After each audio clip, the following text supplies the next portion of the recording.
ഇടുക്കി ചിന്നക്കനാലിലെ ജനവാസ മേഖലയിൽ വീണ്ടും ഈ കാട്ടാന ചക്കക്കൊമ്പൻ ഇറങ്ങിയിട്ടുണ്ട്. കാട്ടാന കൂട്ടത്തോടൊപ്പമാണ് ചക്കക്കൊമ്പന് ഉള്ളത്. അതിൻ്റെ ദൃശ്യമാണ് പ്രേക്ഷകർ ഇപ്പോൾ കാണുന്നത്. കാട്ടാന മതപ്പാടിലാണെന്നാണ് വനംവകുപ്പ് പറയുന്നത്. ഒരു ജാഗ്രതാ നിർദ്ദേശം നാട്ടുകാർക്ക് ലഭിച്ചുവെന്നും വിവരമുണ്ട് മൂന്നാറിൽ നിന്ന്.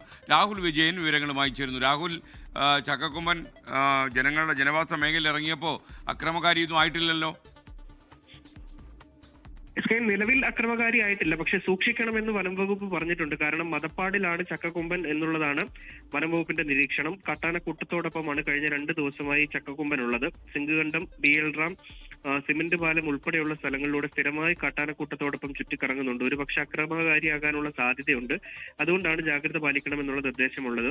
കഴിഞ്ഞ ആഴ്ചകൾക്ക് മുമ്പ് ഒരു വീടിന് നേരെ ഈ ചക്കക്കൊമ്പന്റെ ആക്രമണം ഉണ്ടായിരുന്നു. വീട്ടിൽ ആരും ഇല്ലാതിരുന്നത് കൊണ്ട് തന്നെ വലിയ അപകടം ഒഴിവായി എന്ന് പറയേണ്ടി വരും. അത്തരമൊരു സാഹചര്യം വീണ്ടും ഉണ്ടാകാൻ ഇടയുണ്ട്. അതുകൊണ്ട് തന്നെ നാട്ടുകാർ കൃത്യമായ ജാഗ്രത പാലിക്കുക. ജനവാസ മേഖലയിൽ തന്നെയാണ് ചക്കക്കൊമ്പനും കാട്ടാനക്കൂട്ടവും ചുറ്റിക്കറങ്ങുന്നത്. ലോകത്തെവിടെയായാലും ഏത് സമയത്തും 24 വാർത്തകളും ഓഗ്മെന്റഡ് റിയാലിറ്റി പാക്കേജുകളും എക്സ്പ്ലെയിനറുകളും വിശദമായി കാണാൻ ഞങ്ങളുടെ യൂട്യൂബ് ചാനൽ നിങ്ങൾക്ക് സബ്സ്ക്രൈബ് ചെയ്യാം.